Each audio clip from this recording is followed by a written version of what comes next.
Mi nombre es Matías Castañeda. Tengo 65 años y toda mi vida trabajé como albañil en Tláhuac, una alcaldía al sureste de la Ciudad de México. Hoy estoy aquí, frente a ustedes, para contar una historia que nunca pensé que tendría que narrar. Una historia sobre cómo estuve a punto de perder a mi único hijo, Emiliano, no por una enfermedad, sino por la codicia y la maldad de quien juró amarlo hasta que la muerte los separara. Pero antes de contar mi historia, quiero pedirte un favor. Dale like a este video, suscríbete al canal y comenta desde dónde me estás viendo. Tu apoyo es muy importante. Todo comenzó hace poco más de 3 años. Era un martes por la mañana cuando recibí esa llamada que ningún padre quiere recibir jamás. El teléfono sonó mientras preparaba mi café, como cada mañana desde que me jubilé. Señor Castañeda, hablo del Hospital General de Tláhuac. Su hijo Emiliano ha ingresado en estado crítico. Necesitamos que venga inmediatamente. Sentí que el piso se abría bajo mis pies. Mi Emiliano, mi único hijo. El niño que crié solo después de que su madre nos abandonara cuando él apenas tenía 6 años. El muchacho trabajador que se convirtió en ingeniero a pesar de todas las carencias. Mi orgullo. ¿Qué le pasó? ¿Fue un accidente? Pregunté con la voz entrecortada. No puedo darle detalles por teléfono, señor. Por favor, venga lo antes posible. No recuerdo bien cómo me vestí, ni cómo llegué al hospital. Solo sé que en menos de 20 minutos ya estaba cruzando las puertas de la sala de emergencias, con el corazón latiéndome tan fuerte que pensé que me iba a dar un infarto ahí mismo. La recepcionista me indicó el camino hacia la unidad de cuidados intensivos. Mientras caminaba por ese pasillo frío y largo, repasaba mentalmente cuándo fue la última vez que vi a mi hijo. Hacía casi un mes. Desde que se casó con Yasmín Arriaga hace 2 años, las visitas se habían vuelto cada vez más espaciadas. Ella siempre tenía una excusa, que si estaban ocupados, que si tenían un compromiso, que si Emiliano estaba cansado. Nunca me gustó Yasmín. Había algo en su mirada, en su forma de hablar que no me daba confianza. Pero Emiliano estaba enamorado, y yo solo quería verlo feliz. Además, ¿qué iba a saber yo de mujeres? La madre de Emiliano me dejó por otro hombre más adinerado. Quizás mi juicio estaba nublado por el rencor. Estaba tan sumido en mis pensamientos que no noté cuando una enfermera de mediana edad me tomó del brazo y me jaló hacia un cuarto lateral. «Oiga, ¿qué hace?», protesté. «Baje la voz, por favor», me dijo en un susurro urgente. «¿Usted es el padre de Emiliano Castañeda?» «Sí, soy Matías Castañeda. ¿Qué está pasando? ¿Dónde está mi hijo?» La enfermera cerró la puerta y se paró frente a mí. Su gafete decía: «Berenice Solórzano, enfermera jefe». «Señor Castañeda, escúcheme con atención. Mi nombre es Berenice. Lo que voy a decirle es muy delicado, pero necesito que mantenga la calma.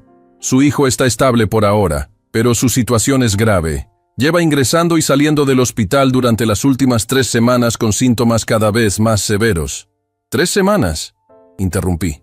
Nadie me avisó nada. Berenice asintió como si esperara esa respuesta. «Eso es parte de lo que necesito hablar con usted». Cada vez que su hijo ingresa, su esposa indica expresamente que no se le notifique a nadie, ni siquiera a usted. Dice que Emiliano no quiere preocuparlo. Sentí una punzada de dolor. Mi hijo no quería verme. Tan mal estaban las cosas entre nosotros. «¿Qué tiene mi hijo?», pregunté con un nudo en la garganta. Oficialmente está siendo tratado por una serie de fallos orgánicos de origen desconocido. Presenta fatiga extrema, confusión mental y arritmias cardíacas. Pero... Berenice hizo una pausa y miró hacia la puerta como asegurándose de que nadie escuchaba. «Tengo razones para creer que su nuera está envenenando a su hijo». Las palabras de la enfermera me golpearon como un puñetazo. Sentí que me faltaba el aire. Me apoyé contra la pared para no caerme. «¿Qué está diciendo?». «Eso es imposible. ¿Por qué haría algo así?». «Escóndase aquí», dijo Berenice, ignorando mi pregunta y señalando un pequeño armario de suministros en la esquina de la habitación. «Yasmín está en la cafetería, pero volverá en cualquier momento. Necesito mostrarle algo, pero no puede verlo aquí». Aún aturdido, me metí en el armario. Era estrecho y oscuro, apenas cabía entre las cajas de guantes y materiales médicos. A través de una pequeña rendija podía ver parte de la habitación. Berenice sacó un teléfono celular y lo colocó sobre una mesa. «Este cuarto comparte pared con la habitación de su hijo. explicó en voz baja. Hace unos días noté comportamientos extraños en la señora Arriaga. Siempre insiste en traer comida de casa para Emiliano. No permite que nadie más le dé de comer, y curiosamente, su estado empeora después de cada comida. Así que se detuvo cuando escuchamos pasos acercándose por el pasillo. La puerta se abrió, y entró un hombre de traje. Por la rendija pude ver que era un tipo alto, de unos 40 años, con un maletín de cuero. ¿Ya está todo listo?, preguntó el hombre. Sí, licenciado Morales. Yasmín viene en camino. El abogado, porque eso parecía ser, colocó su maletín sobre la mesa y sacó unos documentos. El poder notarial está listo. Solo necesitamos que el médico certifique que el señor Castañeda no está en condiciones de tomar decisiones, y con la firma de su esposa podrá disponer de todos sus bienes y cuentas bancarias. ¿Seguro que nadie sospecha nada? Nadie. El viejo ni siquiera sabe que su hijo está internado. Y el médico que certifica es amigo mío. No habrá problemas. La voz que respondió hizo que mi sangre se helara. Era Yasmín, mi nuera, la esposa de mi hijo. Había entrado a la habitación sin que yo la notara. ¿Y si el viejo aparece?, preguntó el abogado. Yasmín soltó una risita que me erizó la piel. No te preocupes. Emiliano y su padre llevan meses sin hablarse. Me encargué de eso personalmente. El viejo es un simple albañil, ni siquiera terminó la primaria. No entenderá nada de lo que está pasando. Apreté los puños con tanta fuerza que me clavé las uñas en las palmas. Quería salir de ese armario y enfrentarlos, pero algo me detuvo. Necesitaba escuchar más. Lo importante ahora, continuó Yasmín, es acelerar el proceso. Si Emiliano sigue mejorando, podría recuperar la lucidez suficiente para cuestionar lo que estamos haciendo. ¿Qué quieres decir?, preguntó el abogado. Quiero decir que quizás sea mejor dejar que empeore un poco más. Solo lo suficiente para que no pueda afirmar nada ni tomar decisiones. Un escalofrío recorrió mi espalda. Esta mujer estaba hablando de empeorar deliberadamente el estado de mi hijo, mi Emiliano. Yasmín, una cosa es aprovechar su enfermedad para obtener el poder notarial, y otra muy distinta es interferir con su tratamiento, dijo el abogado con tono preocupado. Eso podría ser considerado intento de homicidio. No seas dramático, Ricardo. Nadie va a sospechar nada. Además, no quiero que muera. Solo que esté lo suficientemente mal para que no pueda oponerse. Una vez que tenga control de la propiedad en Coyoacán y las cuentas bancarias, podemos seguir con nuestros planes. ¿Propiedad en Coyoacán? Se refería al departamento que compré hace años y puse a nombre de Emiliano como regalo de bodas. Un departamento que me costó toda una vida de trabajo y ahorros. ¿Y cuánto estamos hablando exactamente?, preguntó el abogado. El departamento vale al menos 3 millones de pesos, y en las cuentas hay cerca de 1 millón más. Todo eso sin contar el seguro de vida, que son otros 2 millones. ¿Seguro de vida?, el abogado parecía sorprendido. Sí, convencí a Emiliano de contratar uno hace un año, justo después de la boda.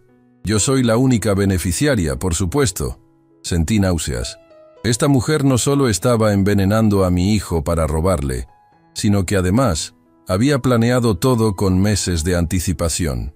Bueno, lo importante ahora es conseguir ese poder notarial, dijo el abogado. Con eso podrás disponer de todo sin necesidad de otras medidas. Exacto. Y una vez que tengamos todo a mi nombre, podemos vender el departamento y desaparecer. Ya tengo compradores interesados. ¿Y si el viejo intenta impugnar la transferencia? Yasmín soltó otra de esas risas frías que me helaban la sangre. ¿Con qué dinero? Además, cuando eso suceda, ya estaremos lejos. Tú te llevas tu parte, yo la mía, y adiós México. La conversación continuó, pero yo apenas podía procesar lo que estaba escuchando. Mi nuera, la mujer en quien mi hijo había confiado, estaba envenenándolo lentamente para quedarse con todo lo que él tenía. Y yo había estado tan distanciado que ni siquiera sabía que mi hijo estaba enfermo. Después de unos minutos más de conversación sobre detalles legales, Yasmín y el abogado salieron de la habitación. Apenas se cerró la puerta, Berenice abrió el armario donde yo estaba escondido. «Señor Castañeda, ¿está bien?», preguntó con genuina preocupación. No podía hablar. Tenía un nudo en la garganta y las lágrimas corrían por mis mejillas. Me sentía impotente, furioso y aterrado al mismo tiempo. ¿Lo grabó todo?, Logré preguntar finalmente. Berenice asintió y me mostró su teléfono. Tengo esta grabación y otras más. Llevo días sospechando que algo no estaba bien. La señora Arriaga siempre trae comida para su hijo. Insiste en alimentarlo ella misma y sus síntomas empeoran después de cada comida. Al principio pensé que podría ser una alergia a algo que ella preparaba, pero ahora... Necesito ver a mi hijo, dije, poniéndome de pie con determinación. Y lo verá, pero tenemos que ser cuidadosos, respondió Berenice. Yasmín controla quién entra y sale de la habitación. Si sospecha algo, podría acelerar sus planes. ¿Qué sugiere que hagamos? Primero, necesitamos pruebas del envenenamiento. He estado guardando muestras de la comida que ella trae. Un amigo que trabaja en un laboratorio privado está analizándolas. Debería tener los resultados hoy mismo. ¿Y mientras tanto mi hijo sigue comiendo lo que ella le trae? No. Desde que empecé a sospechar, he estado cambiando las bandejas. Él recibe comida del hospital, aunque ella cree que come lo que ella trae. Sentí un profundo agradecimiento hacia esta mujer que, sin conocernos, había estado protegiendo a mi hijo. ¿Por qué hace esto?, pregunté. ¿Por qué se arriesga así por nosotros? Berenice me miró fijamente antes de responder. Porque hace 5 años perdí a mi hermano de manera similar. Su esposa lo envenenó lentamente durante meses antes de que alguien se diera cuenta. Para cuando lo descubrimos, ya era demasiado tarde. Juré que nunca más permitiría que algo así sucediera si estaba en mis manos evitarlo. Su confesión me dejó sin palabras. El dolor en sus ojos era genuino y me hizo darme cuenta de que no estaba solo en esto. ¿Qué hacemos ahora?, pregunté. Ahora vamos a ver a su hijo. Yasmín acaba de irse con el abogado a la notaría para preparar los documentos. Tenemos al menos 2 horas antes de que regrese. Seguí a Berenice por los pasillos del hospital hasta llegar a la habitación de Emiliano. Nada me había preparado para lo que vi. Mi hijo, siempre fuerte y lleno de vida, yacía en esa cama de hospital conectado a múltiples máquinas. Estaba pálido, delgado, con ojeras profundas. Apenas lo reconocí. «Emiliano», susurré, acercándome a su cama. Él abrió los ojos lentamente. Por un momento pareció confundido, como si no me reconociera. Luego, sus ojos se llenaron de lágrimas. «¿Papá?», su voz era apenas audible. «¿Qué haces aquí? Yasmín dijo que no querías verme». Esas palabras me rompieron el corazón. Me senté junto a su cama y tomé su mano entre las mías. «Hijo, eso no es verdad. Yasmín nunca me dijo que estabas enfermo. Acabo de enterarme hoy». Emiliano cerró los ojos un momento, como procesando esta información. «Ella me dijo que te llamó varias veces, pero que tú decías que estabas ocupado, que no querías saber nada de mí desde que discutimos por la propiedad». «¿Qué discusión? Nunca discutimos por ninguna propiedad. La de Coyoacán. Me dijo que te enojaste porque la puse a su nombre. Sentí que la furia crecía dentro de mí. Esta mujer no solo estaba envenenando a mi hijo, sino que había estado manipulándolo, poniéndolo en contra mía. Hijo, ese departamento es tuyo. Te lo regalé. Nunca me enojaría por lo que hicieras con él. Es tuyo para hacer lo que quieras». Berenice, que había estado revisando los monitores, intervino. «Emiliano, ¿has notado algo extraño en la comida que te trae Yasmín?». Él pareció confundido por la pregunta. «No, sabe normal. Aunque últimamente todo me sabe un poco amargo. Los médicos dicen que es por los medicamentos». «¿Y cuándo comenzaste a sentirte mal?», preguntó Berenice. «Hace unas 3 o 4 semanas, creo. Empecé con mareos y fatiga. Pensé que era estrés por el trabajo. Luego comencé a tener taquicardias y confusión. Yasmín insistió en traerme al hospital. Miré a Berenice, que asentía como confirmando sus sospechas. «Emiliano, hay algo que debes saber», comencé, pero Berenice me detuvo. «Aún no, señor Castañeda. Primero necesitamos esas pruebas. Si le decimos ahora, podría alterarse y empeorar su condición». Entendí su punto, pero me dolía ver a mi hijo así, engañado por la mujer que supuestamente lo amaba. «¿Has hablado con Yasmín sobre poner propiedades o cuentas a su nombre?», pregunté, tratando de sonar casual. Emiliano frunció el ceño. «No exactamente. Ella mencionó algo sobre un poder para manejar nuestras finanzas mientras estoy enfermo, pero no he firmado nada aún. Los médicos dicen que no estoy en condiciones de tomar decisiones importantes». «Y tienen razón», intervino Berenice. Tu estado de confusión podría afectar tu juicio. No deberías firmar nada hasta que estés completamente recuperado. Pero Yasmín dice que es urgente, por los pagos de la hipoteca y... No hay hipoteca, hijo, interrumpí. El departamento está completamente pagado. Te lo di libre de deudas. Esto pareció confundirlo aún más. Pero ella dijo... Se detuvo, como si de repente muchas piezas comenzaran a encajar en su mente. Papá, ¿qué está pasando realmente? Miré a Berenice, que asintió levemente.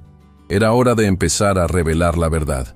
Hijo, tenemos razones para creer que Yasmín no ha sido honesta contigo. Sobre muchas cosas. En ese momento, el teléfono de Berenice sonó. Era un mensaje. Lo leyó rápidamente y su expresión se volvió sombría.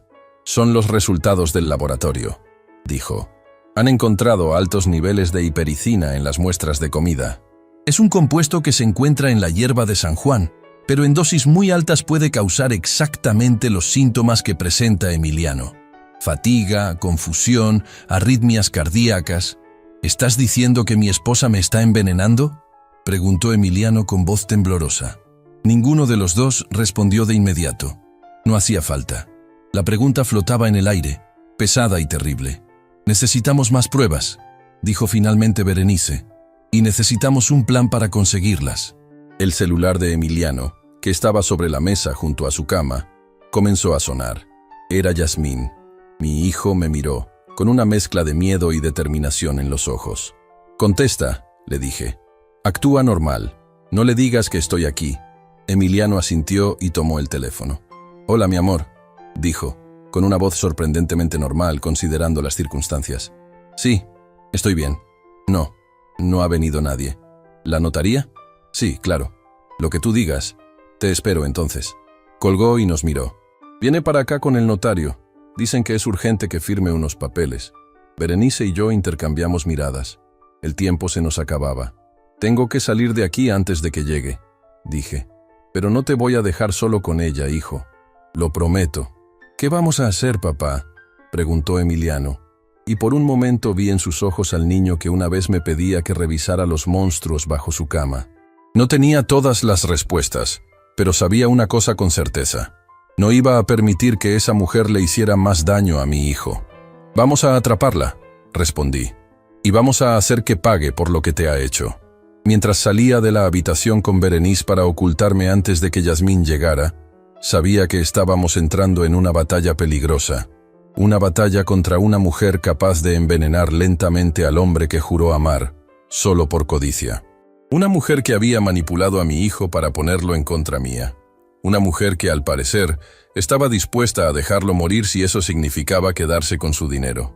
Pero yo también estaba dispuesto a todo para salvar a mi hijo. Y con la ayuda de Berenice, iba a desenmascarar a Yasmín y hacer que pagara por cada momento de sufrimiento que le había causado a Emiliano. Lo que no sabía en ese momento es que esto era solo el comienzo de una pesadilla que pondría a prueba no solo mi amor por mi hijo, sino también mi propia fuerza y determinación para hacer justicia. Berenice me condujo por un pasillo lateral hasta una pequeña sala de descanso para el personal. Me sentía como un intruso en ese lugar, pero la situación lo ameritaba. Mi hijo estaba en peligro, y yo haría cualquier cosa para protegerlo. Necesitamos un plan, dijo Berenice mientras me ofrecía un vaso de agua. Yasmín y el notario llegarán en cualquier momento. ¿No podemos simplemente denunciarla a la policía? Tenemos la grabación, respondí, aún sin poder creer completamente lo que estaba sucediendo. No es tan sencillo, señor Castañeda. La grabación sugiere sus intenciones, pero no prueba el envenenamiento. Necesitamos evidencia física. Mi mente daba vueltas. ¿Cómo habíamos llegado a esto? Recordé el día de la boda de Emiliano y Yasmín. Ella lucía radiante, y mi hijo no podía quitarle los ojos de encima. Yo había sonreído y brindado por su felicidad, ignorando esa sensación incómoda en mi estómago cada vez que ella me miraba. ¿Tiene acceso a su casa?, preguntó Berenice, interrumpiendo mis pensamientos. Tengo llaves. Emiliano me las dio cuando se mudaron, para emergencias, pero hace meses que no voy. Yasmín siempre tenía una excusa para cancelar mis visitas. Ahí es donde podríamos encontrar lo que está usando para envenenarlo. Berenice consultó su reloj. Pero ahora lo más urgente es impedir que firme ese poder notarial. ¿Y cómo lo hacemos? Necesitamos aliados, dijo Berenice con determinación. Conozco a 2 detectives que podrían ayudarnos, Abel Tellez y Mariela Pineda. Han trabajado en casos similares y son de confianza absoluta. Berenice tomó su teléfono y marcó un número. Habló brevemente, explicando la situación en términos médicos que yo apenas entendía. Cuando terminó la llamada, su expresión era más animada. Vienen en camino. Estarán aquí en menos de 1 hora. ¿Y mientras tanto? Mientras tanto, vamos a seguirle el juego a Yasmín. Usted se quedará aquí. Yo regresaré con Emiliano y actuaré con normalidad. Si ella sospecha algo, podría acelerar sus planes.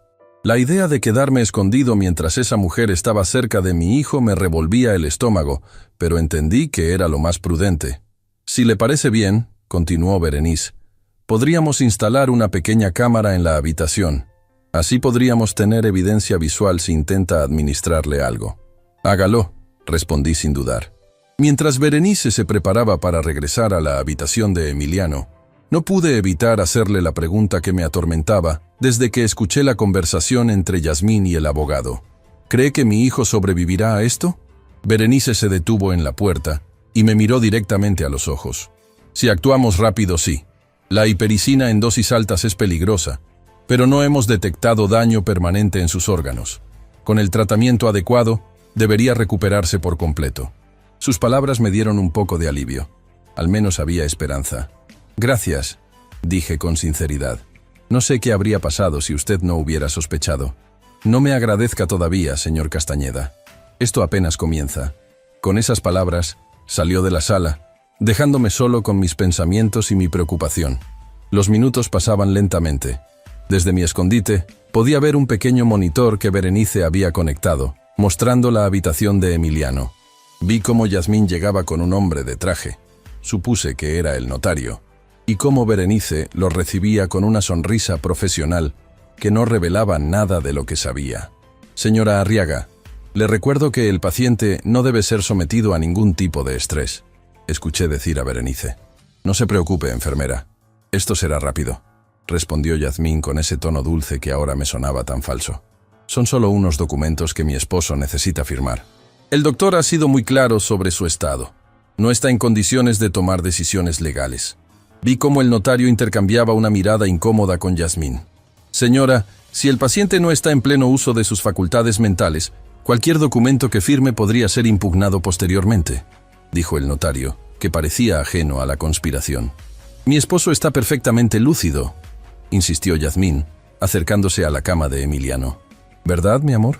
Emiliano, siguiendo nuestro plan, actuó como si estuviera más confundido de lo que realmente estaba. ¿Qué papeles? No entiendo. Los que hablamos, cariño, para que yo pueda manejar nuestras finanzas mientras te recuperas. No recuerdo. Me siento muy cansado.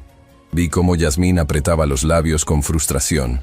Es solo un momento, amor. Una firma y podrás descansar. El notario parecía cada vez más incómodo. Señora Arriaga, en estas condiciones no puedo proceder. El señor claramente no está en estado de entender lo que está firmando. Por supuesto que entiende. Yasmín elevó la voz, perdiendo por un momento su fachada.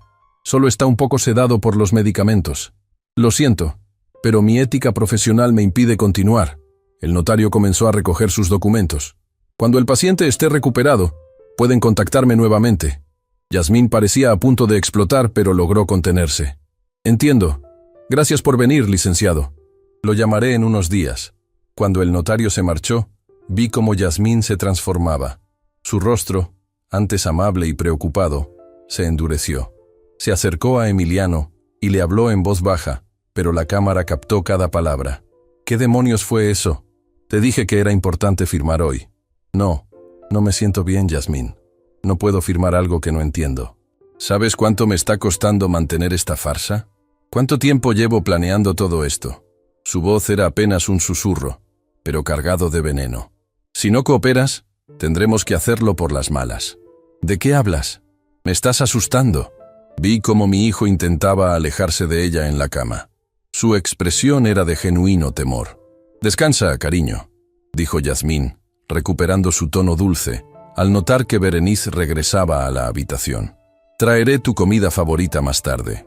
Cuando salió de la habitación, sentí que podía respirar nuevamente. Berenice se acercó a Emiliano y revisó sus signos vitales, susurrándole algo que no alcancé a escuchar. Minutos después, Berenice regresó a donde yo estaba escondido. «Los detectives llegarán en media hora», me informó. «Yasmín ha ido a la cafetería. Es nuestra oportunidad de revisar sus pertenencias». Seguí a Berenice hasta la habitación de Emiliano. Mi hijo me recibió con una débil sonrisa que me partió el corazón. Se veía tan vulnerable, tan distinto al hombre fuerte que yo había criado. «Papá, no puedo creer que esto esté pasando», dijo con voz quebrada. «¿Cómo no me di cuenta?» Me acerqué y tomé su mano. «No es tu culpa, hijo. Las personas como ella son expertas en manipular». «Me alejó de ti poco a poco», continuó Emiliano, como si necesitara desahogarse. «Al principio eran comentarios sutiles, que si nunca me apoyaste en mis estudios, que si solo pensabas en ti mismo». Luego empezó a revisar mi teléfono, a controlar con quién hablaba. Cuando me opuse, armaba escenas terribles, amenazaba con hacerse daño. Llegué a creer que yo era el problema. Cada palabra era como una puñalada, como no había visto las señales. Cuando puse el departamento a su nombre, continuó Emiliano, dijo que era para protegernos, por si algo te pasaba a ti, que así estaríamos seguros. Y yo le creí. Dios, fui tan estúpido. «No hables más, hijo. Necesitas conservar tus fuerzas», interrumpí, incapaz de seguir escuchando su dolor. «Ahora lo importante es conseguir pruebas». Berenice, que había estado revisando discretamente el bolso de Yasmín, nos llamó en voz baja. «Miren esto». En sus manos enguantadas sostenía una pequeña lata metálica con una etiqueta en otro idioma. Dentro había varios sobrecitos con un polvo verdoso. «Parece té de hierbas, pero apostaría que es extracto concentrado de hipérico», dijo Berenice. «Voy a guardar uno de estos sobres como evidencia». Mientras guardaba cuidadosamente el sobre en una bolsa plástica, la puerta de la habitación se abrió. Por un momento, el pánico me paralizó, pensando que era Yasmín.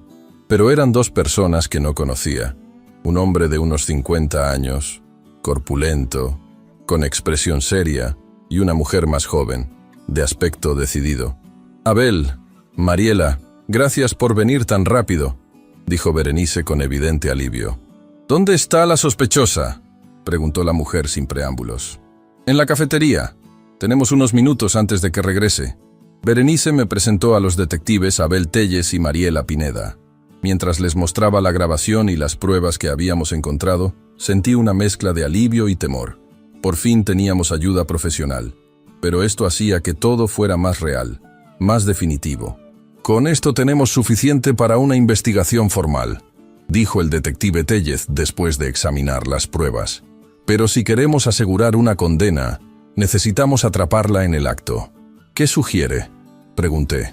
«Una trampa», respondió la detective Pineda. «Hacer que revele sus intenciones frente a testigos confiables o, mejor aún, que intente administrar el veneno cuando estemos vigilando». «Eso podría poner en peligro a mi hijo», protesté. «No llegaríamos a ese punto, señor Castañeda», me aseguró. «Intervendríamos antes de que pudiera hacerle daño».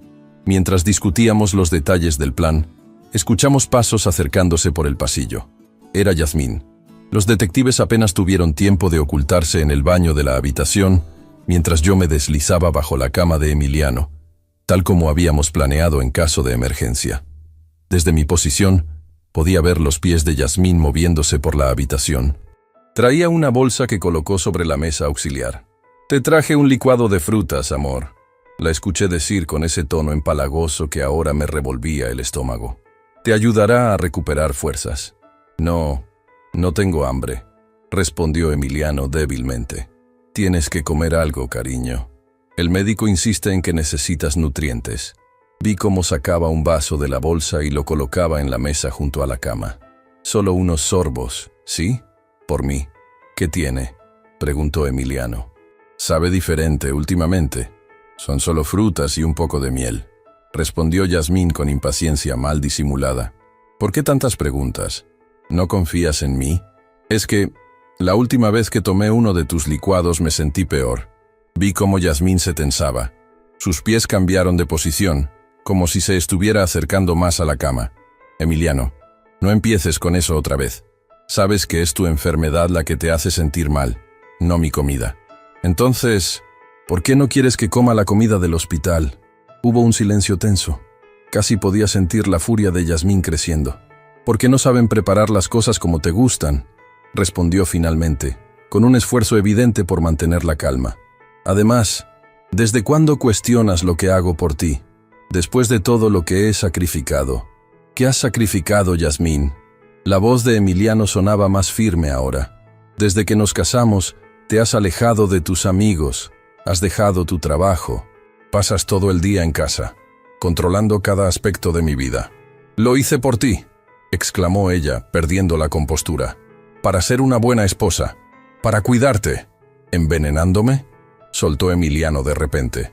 El silencio que siguió fue ensordecedor. Por un momento, nadie respiró en esa habitación. ¿De qué estás hablando? La voz de Yasmín temblaba ligeramente. De esto. Emiliano debió mostrarle algo, porque escuché a Yasmín jadear. Lo encontré en tu bolso. ¿Qué es, Yasmín? ¿Qué me has estado dando? Eso es un suplemento natural, balbuceó. Para la energía. Te lo he estado dando porque te veía cansado. Es por tu bien. ¿Por mi bien? La voz de Emiliano se quebró. ¿Acabar en el hospital conectado a máquinas es por mi bien? No entiendes. Yo solo quería... ¿Qué, Yasmín? ¿Qué querías? Mi dinero, el departamento, el seguro de vida. No, yo te amo, Emiliano. Todo lo que hago es por nosotros, por nuestro futuro. ¡Mentirosa!, gritó Emiliano con una fuerza que me sorprendió. Te escuché hablar con el abogado. Lo escuché todo. Fue en ese momento cuando los detectives salieron de su escondite. Yasmín intentó huir, pero Mariela Pineda la interceptó en la puerta. Yasmín Arriaga queda detenida por intento de homicidio y fraude, anunció la detective mientras le colocaba las esposas. Salí de mi escondite y me puse de pie junto a la cama de mi hijo. Ver la cara de sorpresa y terror de Yasmín al verme allí fue casi satisfactorio. ¿Tú?, murmuró con incredulidad. ¿Qué hace este viejo aquí? Este viejo, respondí con toda la dignidad que pude reunir. Es el padre que va a asegurarse de que pagues por cada día que has hecho sufrir a mi hijo. Mientras los detectives se llevaban a Yasmín, que alternaba entre gritos de rabia y falso llanto, me senté junto a Emiliano. Estaba pálido y agotado, pero había una chispa en sus ojos que no había visto en mucho tiempo. La chispa de quien comienza a liberarse de una larga y oscura pesadilla. «Papá», dijo en voz baja, «lo siento tanto. Debí escucharte. Debí darme cuenta. No es momento para eso, hijo», respondí, apretando su mano. «Ahora lo importante es que te recuperes. Ya habrá tiempo para hablar de todo lo demás». Berenice entró en la habitación con un médico que no había visto antes. El doctor se presentó como Octavio Beltrán, especialista en toxicología. «Vamos a comenzar el tratamiento de desintoxicación inmediatamente», explicó mientras revisaba los signos vitales de Emiliano. «Por suerte, no parece haber daño permanente en los órganos. Con el tratamiento adecuado, debería recuperarse por completo en unas semanas». Mientras el doctor y Berenice trabajaban, me quedé junto a mi hijo, sosteniendo su mano como cuando era pequeño y tenía fiebre. En ese momento me juré que nunca más permitiría que nada ni nadie nos separara. «Te vas a poner bien, hijo», le aseguré. «Y esa mujer va a pagar por lo que te hizo». Lo que no sabíamos en ese momento era que Yasmín, o quien quiera que fuera realmente, tenía más secretos de los que imaginábamos, y que nuestro camino hacia la justicia apenas comenzaba. Los días siguientes a la detención de Yasmín pasaron en una especie de neblina. Me instalé en el hospital, durmiendo en un sillón junto a la cama de Emiliano. No pensaba dejarlo solo ni un minuto más.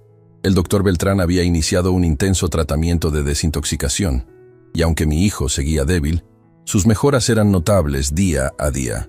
Los niveles de toxinas en su sangre están disminuyendo satisfactoriamente, nos explicó el doctor en una de sus visitas matutinas. La hipericina en dosis altas puede causar daños severos, pero por fortuna intervinimos a tiempo. «¿Cuánto tiempo más necesitará estar internado?», pregunté, mientras ajustaba la almohada de Emiliano. «Al menos una semana más. Queremos asegurarnos de que su corazón no haya sufrido daños permanentes». Emiliano, que había estado escuchando en silencio, finalmente habló. «Doctor, esto habría acabado matándome». El doctor Beltrán nos miró a ambos con seriedad antes de responder. «Con la cantidad que encontramos en las muestras y el tiempo que lleva administrándosela, sí. Eventualmente habría causado un fallo cardíaco masivo». Un escalofrío recorrió mi espalda. Pensar que mi hijo había estado durmiendo cada noche al lado de alguien que lo estaba matando lentamente. «¿Cómo no me di cuenta?», murmuró Emiliano, más para sí mismo que para nosotros. «No se culpe, señor Castañeda», respondió el doctor. «La hipericina produce efectos graduales que pueden confundirse con estrés, depresión o fatiga crónica. Es precisamente por eso que es utilizada en estos casos». La persona envenenada rara vez sospecha. Después de que el doctor se marchó, Berenice entró con una bandeja de comida para Emiliano. Se había convertido en nuestra aliada más cercana, cuidando personalmente de mi hijo y supervisando cada medicamento que recibía. «Tengo noticias», dijo en voz baja mientras comprobaba que nadie nos escuchaba. «Los detectives han estado investigando a Yasmín. No van a creer lo que han descubierto». «¿Qué encontraron?», preguntó Emiliano incorporándose ligeramente en la cama. «Su verdadero nombre no es Yasmín Arriaga. Se llama Mariana Ferraz y es brasileña. Ha estado en México con documentos falsos durante los últimos 5 años». La noticia nos dejó atónitos. Emiliano dejó caer el tenedor que sostenía. «¿Estás diciendo que ni siquiera sé el verdadero nombre de mi esposa?». Su voz temblaba entre la incredulidad y la rabia. «Eso no es todo», continuó Berenice. «Tiene antecedentes en Brasil y Argentina. Ha hecho esto antes, al menos 2 veces. Se casa con hombres adinerados, los envenena gradualmente y desaparece con sus bienes antes de que alguien pueda conectarla con las muertes. Sentí que me faltaba el aire. No solo estábamos tratando con una estafadora, sino con una asesina en serie». «¿Las otras víctimas murieron?», pregunté con un hilo de voz. «Una sí, un empresario en Sao Paulo. El caso se cerró como un ataque cardíaco. La otra víctima, en Buenos Aires, sobrevivió, pero quedó con daños neurológicos permanentes. Nunca pudieron probar que fue ella, porque desapareció antes de que las autoridades la vincularan». Emiliano cerró los ojos, como si el peso de esta revelación fuera demasiado para soportar. Cuando los abrió, había una determinación feroz en su mirada. «Quiero que pague por todo, por lo que me hizo a mí y por lo que les hizo a esos hombres». «Lo hará», aseguró Berenice.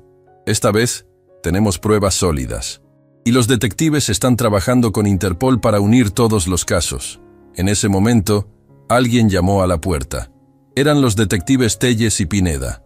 Abel Telles traía una carpeta gruesa bajo el brazo, mientras Mariela Pineda sostenía lo que parecía ser una laptop. «¿Cómo se siente, señor Castañeda?», preguntó la detective Pineda, dirigiéndose a Emiliano. «Mejor cada día», respondió mi hijo. Berenice nos estaba contando lo que han descubierto. «Y hay más», dijo el detective Tellez, colocando la carpeta sobre la mesa auxiliar. «Hemos registrado su departamento con una orden judicial. Lo que encontramos confirma todo». Abrió la carpeta y comenzó a mostrar fotografías. Una maleta escondida en el fondo de un armario con varios pasaportes, tarjetas de identificación con diferentes nombres, tintes para el cabello, lentes de contacto de colores. «También encontramos esto», dijo, mostrando la imagen de una lata más grande que contenía el mismo polvo verdoso que habíamos visto en el hospital. Estaba oculto en un compartimento secreto en la cocina, junto con varios libros sobre hierbas y toxinas naturales. «¿Y esto no levantó sospechas en la aduana cuando llegó a México?», pregunté. «Lo compró aquí», respondió la detective Pineda.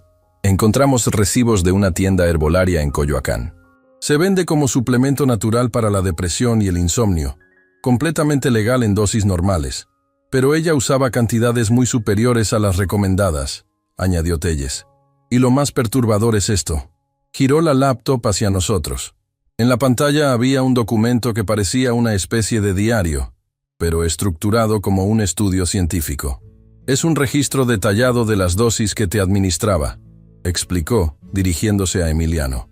«Anotaba tus síntomas día a día, ajustando las cantidades según cómo reaccionabas, como un experimento macabro». Emiliano palideció al ver el documento. Sus manos se aferraron a las sábanas hasta que los nudillos se le pusieron blancos. ¿Y el abogado?, preguntó finalmente. ¿Ricardo Morales? Lo estamos investigando, respondió Pineda. Afirma que no sabía nada del envenenamiento, que ella solo lo contrató para gestionar el poder notarial. Podría ser cierto, pero hemos encontrado transferencias sospechosas a una cuenta en Panamá que podrían vincularlo más profundamente. ¿Cuánto tiempo estuvo planeando esto?, preguntó Emiliano con la voz quebrada. El detective Tellez consultó sus notas antes de responder. Según lo que hemos reconstruido, comenzó a investigarte aproximadamente 6 meses antes de conocerte. Encontramos un archivo con todos tus datos, dónde trabajabas, tus hábitos, tus propiedades, incluso fotografías tomadas a distancia. Te estudió como un depredador estudia a su presa. Un silencio pesado llenó la habitación. Era demasiado para procesar de una sola vez. ¿Cómo me encontró?, preguntó Emiliano después de un momento. ¿Por qué yo? Parece que buscaba específicamente hombres con propiedades a su nombre y sin muchos familiares cercanos, explicó Pineda. Probablemente te identificó a través de registros públicos de propiedad. El departamento en Coyoacán fue lo que llamó su atención. El departamento que te regalé, murmuré, sintiendo una punzada de culpa. No es tu culpa, papá, dijo Emiliano, tomando mi mano. Tú querías darme seguridad. No podías saber que eso me convertiría en un objetivo. Berenice, que había estado escuchando en silencio, intervino. ¿Cuál es la situación legal ahora? ¿Qué cargos enfrenta? Por el momento, intento de homicidio, fraude de identidad, falsificación de documentos y estafa, respondió Tellez. Estamos trabajando con las autoridades de Brasil y Argentina para añadir los cargos por los casos anteriores. Podría enfrentar hasta 30 años de prisión. No es suficiente, dijo Emiliano con amargura. Entiendo cómo te sientes, respondió la detective Pineda con empatía. Pero te aseguro que no saldrá de prisión en mucho tiempo. Y lo más importante es que estás vivo y podrás recuperarte por completo. ¿Puedo verla?, preguntó Emiliano de repente. ¿Qué?, exclamé sorprendido. ¿Por qué querrías ver a esa mujer? Necesito mirarla a los ojos, papá. Necesito preguntarle. Necesito entender. Los detectives intercambiaron miradas. No creo que sea una buena idea en este momento, dijo Tellez con cautela. Está jugando al papel de víctima, alegando que te amaba de verdad y que los suplementos eran para ayudarte con tu depresión. Es manipuladora y peligrosa, incluso tras las rejas. Además, añadió Pineda, cualquier contacto podría complicar el caso legal. Tu testimonio será crucial en el juicio, y sus abogados podrían usar cualquier interacción para debilitarlo. Emiliano asintió lentamente, aunque pude ver en sus ojos que la idea seguía dando vueltas en su mente. «Hay algo más que deberían saber», dijo Berenice después de un momento. «He estado revisando los registros médicos de Emiliano de los últimos meses. Encontré algo preocupante». Sacó de su bolsillo una hoja de papel doblada y la extendió sobre la cama.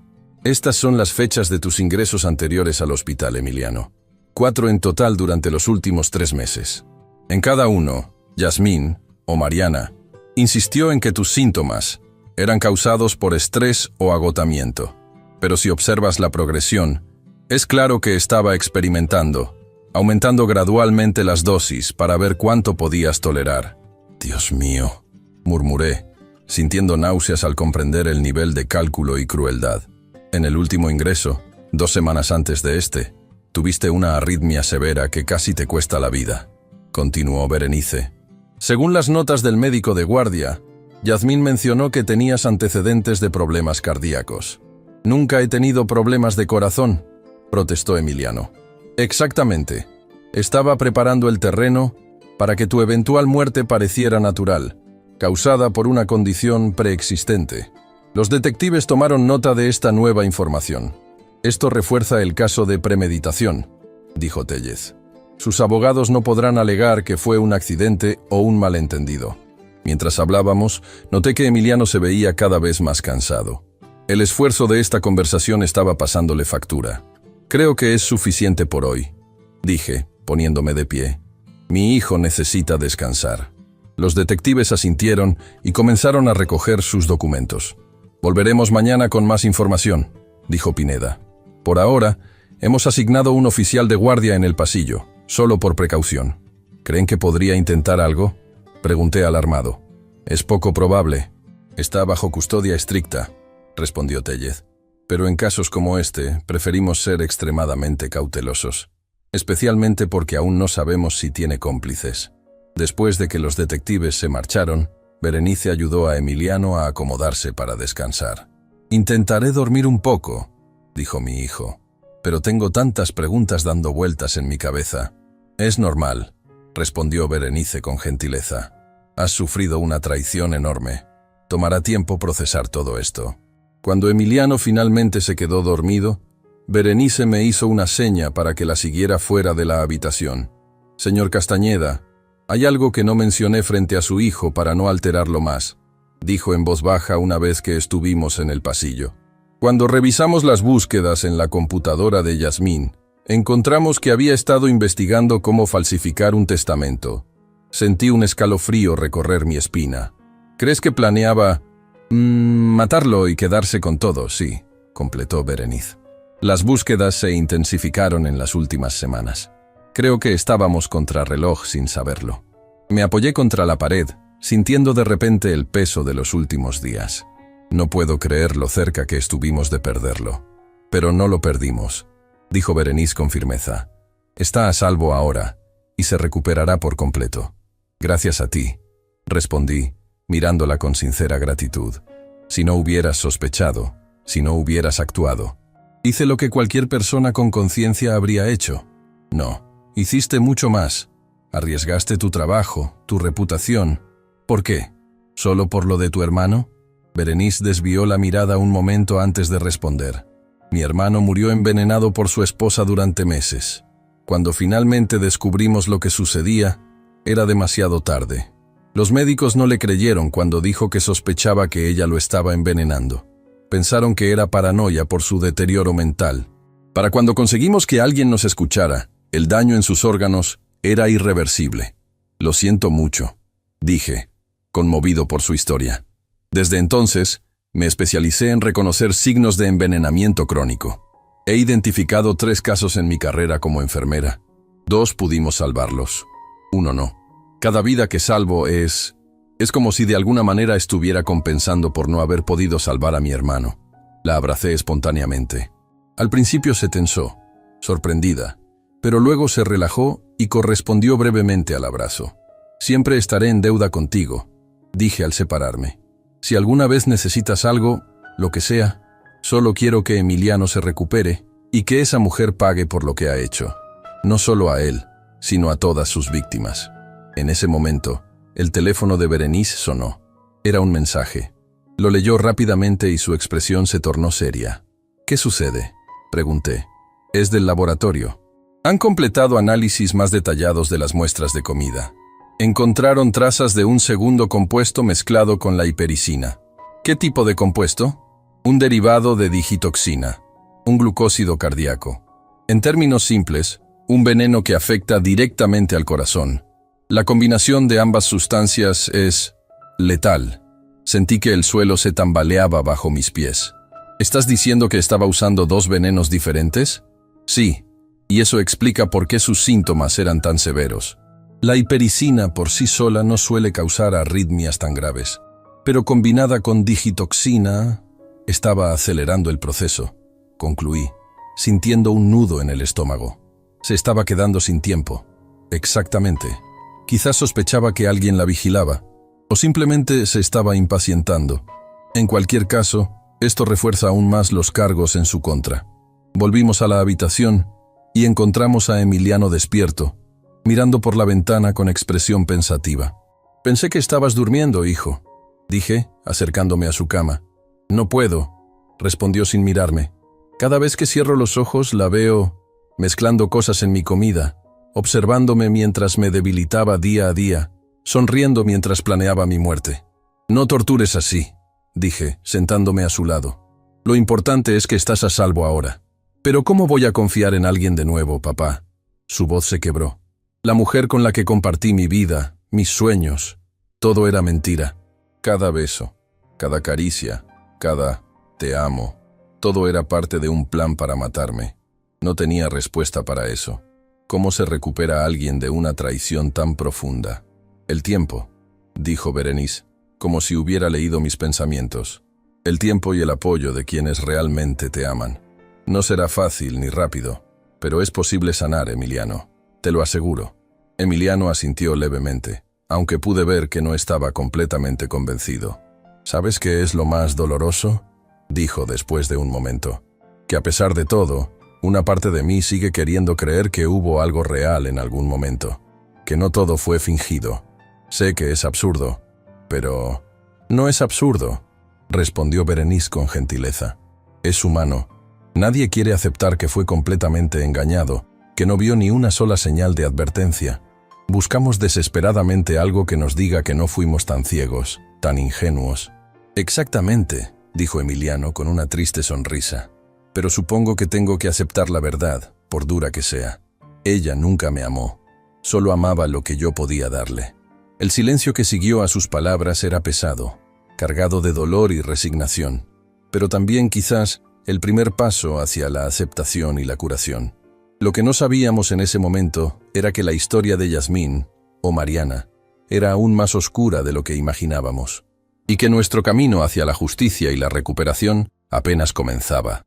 Pero al menos ahora teníamos algo que no habíamos tenido antes, la verdad, por dolorosa que fuera, y aliados dispuestos a ayudarnos a navegar a través de esta pesadilla.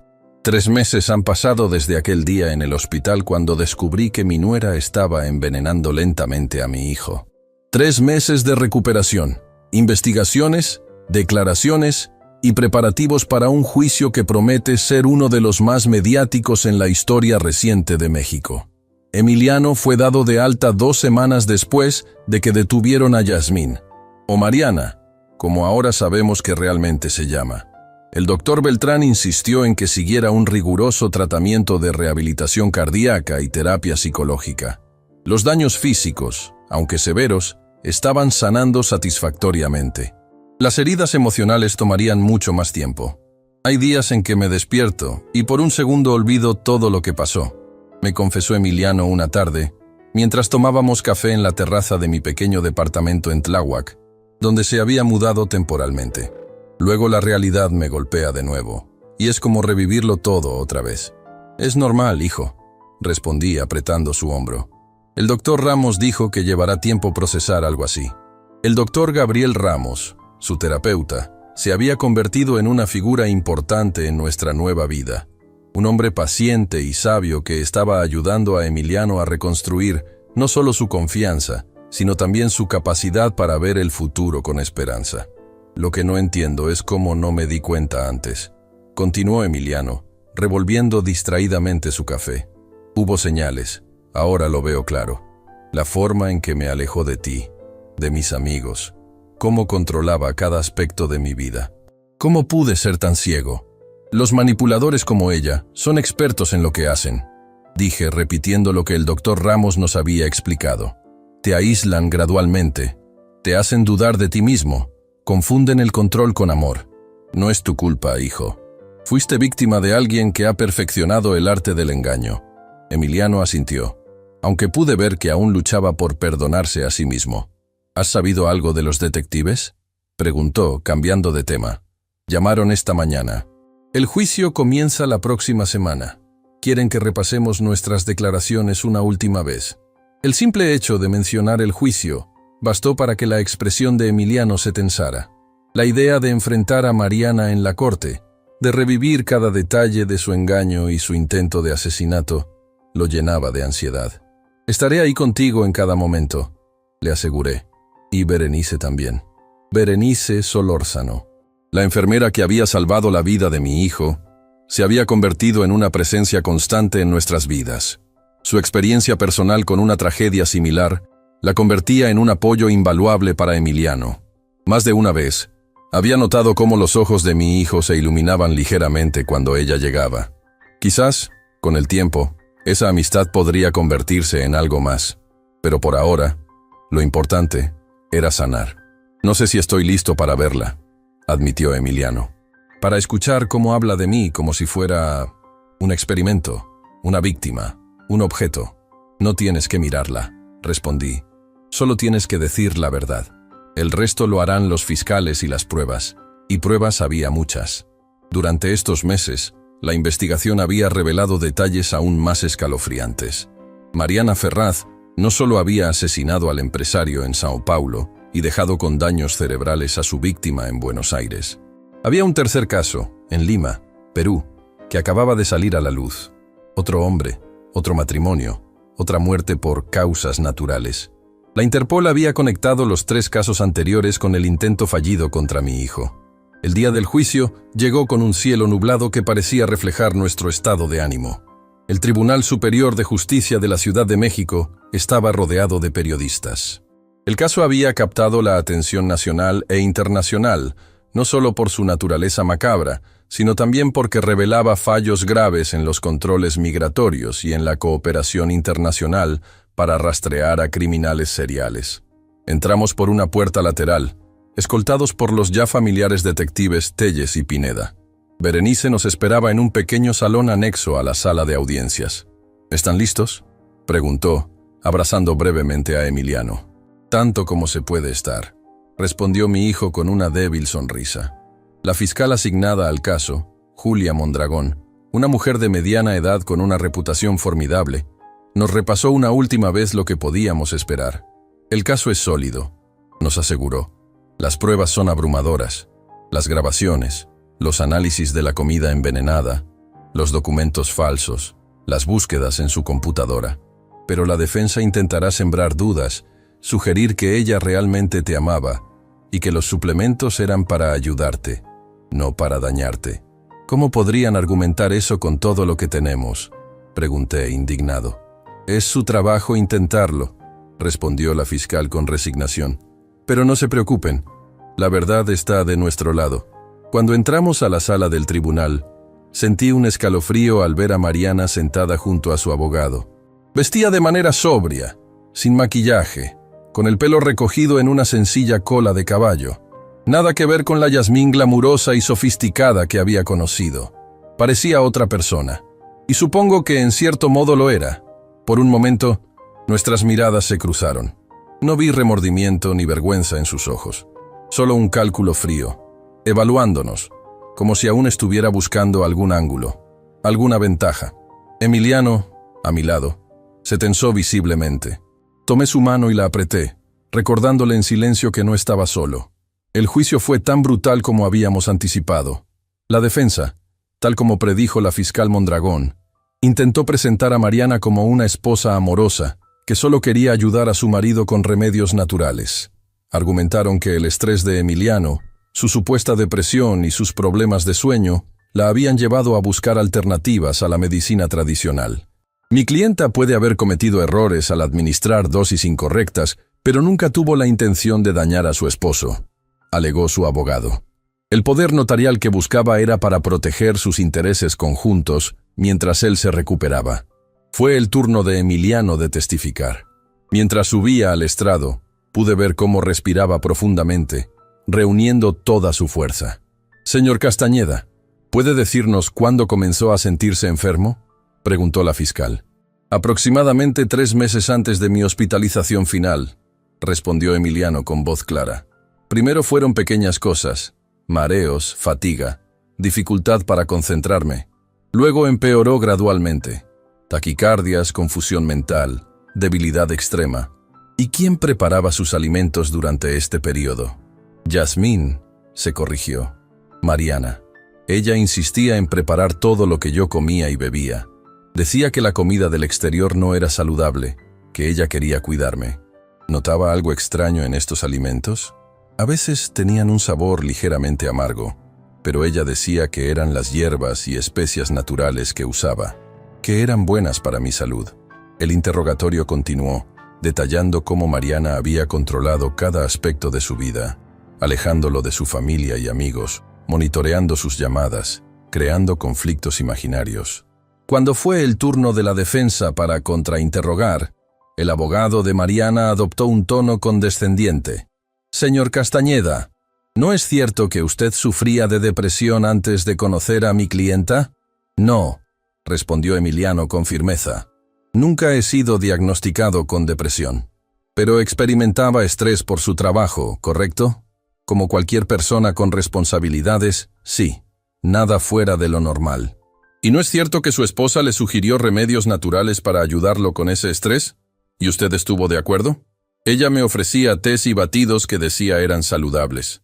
Nunca mencionó que contenían hipericina o digitoxina en niveles tóxicos. El abogado intentó varias veces más desacreditar el testimonio de Emiliano, sugiriendo que él había consentido el uso de suplementos herbales, que exageraba el control que ella ejercía sobre él, incluso insinuando que los problemas en su relación lo habían llevado a fabricar acusaciones. Mi hijo se mantuvo firme, respondiendo con una calma que me llenó de orgullo. Los testimonios más devastadores vinieron después. El doctor Beltrán explicando la naturaleza y efectos de los venenos, Berenice describiendo sus sospechas y las evidencias que había recolectado, los detectives presentando los resultados de su investigación sobre la verdadera identidad de Mariana y sus crímenes anteriores. Cuando mostraron las imágenes del diario que llevaba Mariana, detallando fríamente las dosis de veneno y los síntomas de Emiliano, varios miembros del jurado no pudieron ocultar su horror. Como pueden ver, concluyó la fiscal, señalando una entrada del diario.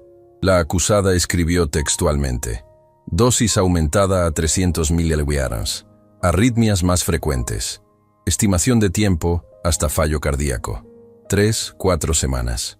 Esto no es el registro de alguien que intenta ayudar. Es el diario de una asesina metódica.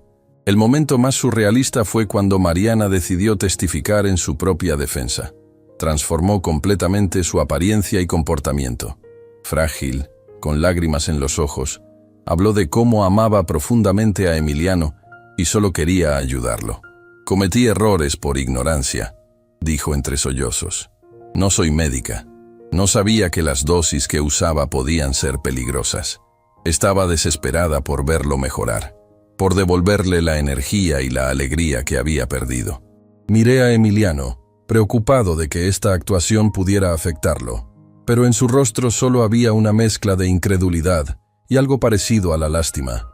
Ya no la temía, ya no le dolía, solo veía a una mujer patética intentando escapar de la justicia. El contrainterrogatorio de la fiscal fue implacable. Señora Ferraz, si sus intenciones eran tan nobles, ¿por qué usó documentos falsos para entrar a México? Tuve problemas en mi país, necesitaba empezar de nuevo. ¿Por qué investigó específicamente a hombres con propiedades y pocos familiares cercanos? No lo hice. Conocí a Emiliano por casualidad.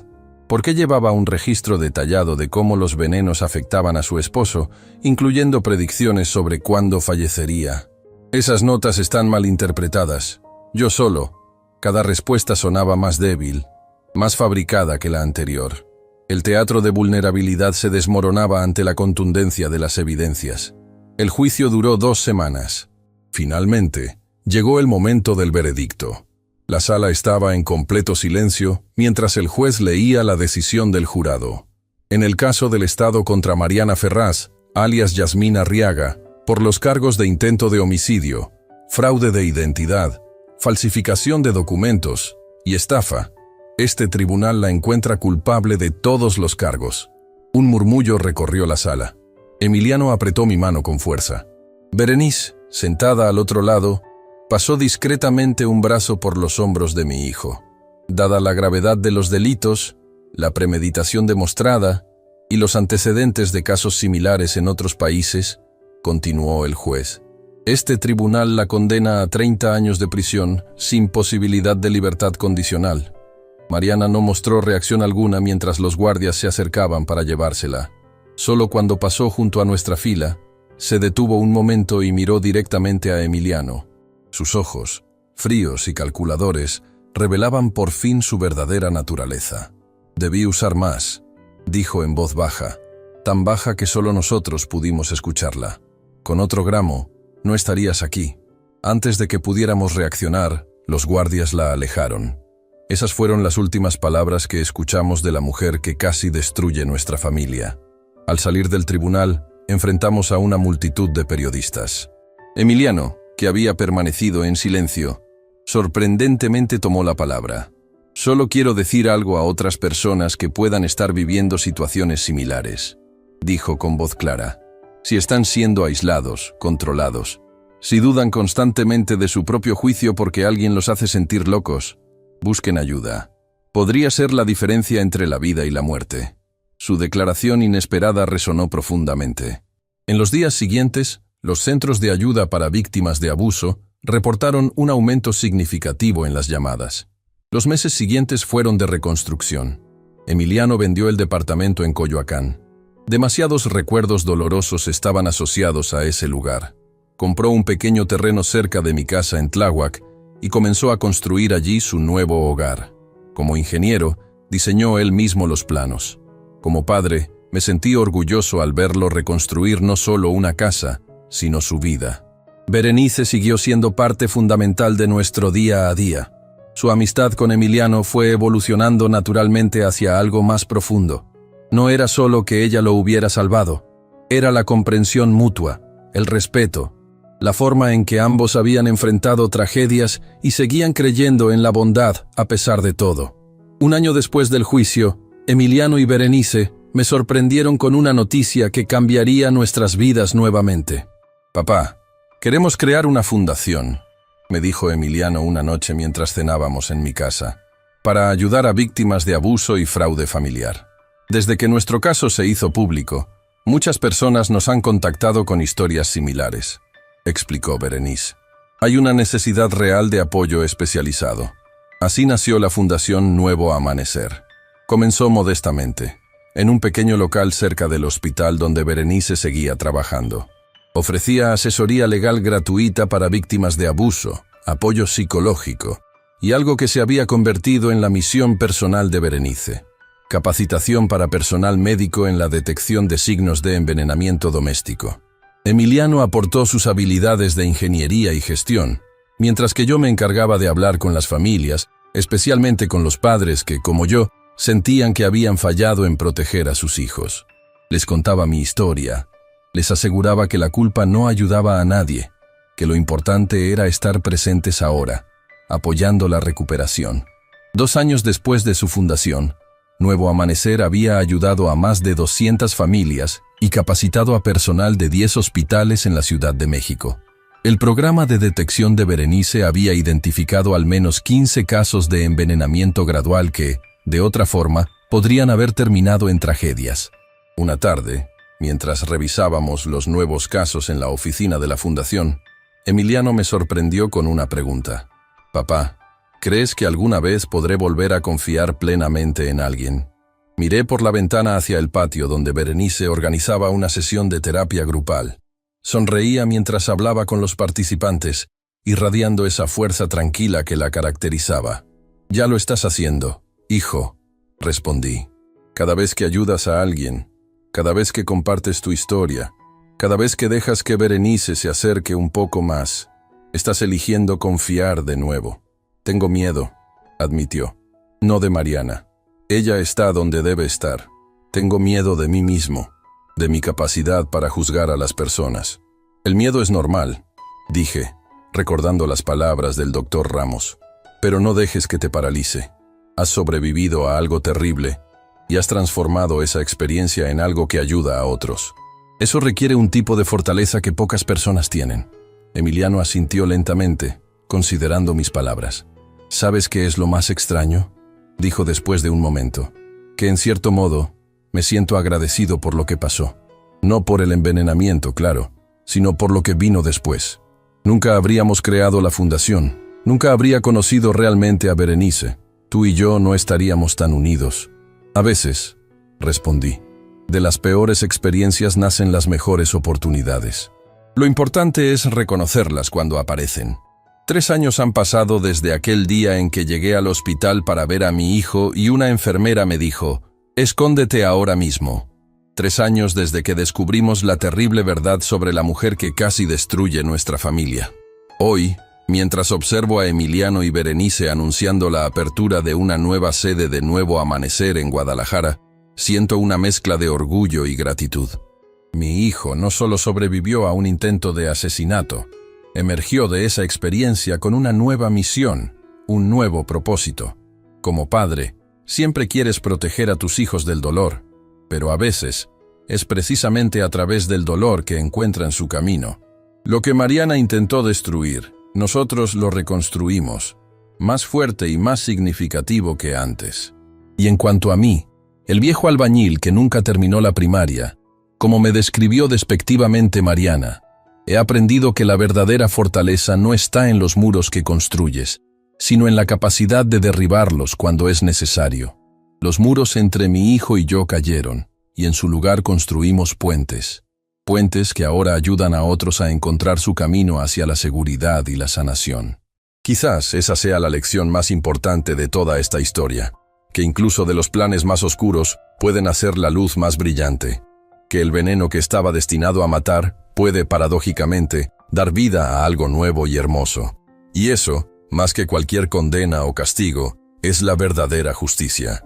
Si mi historia te conmovió, compártela para que otros padres sepan que nunca es tarde para salvar a un hijo. Suscríbete y activa las notificaciones, porque hay muchas más historias reales que pueden salvar vidas como la de mi Emiliano.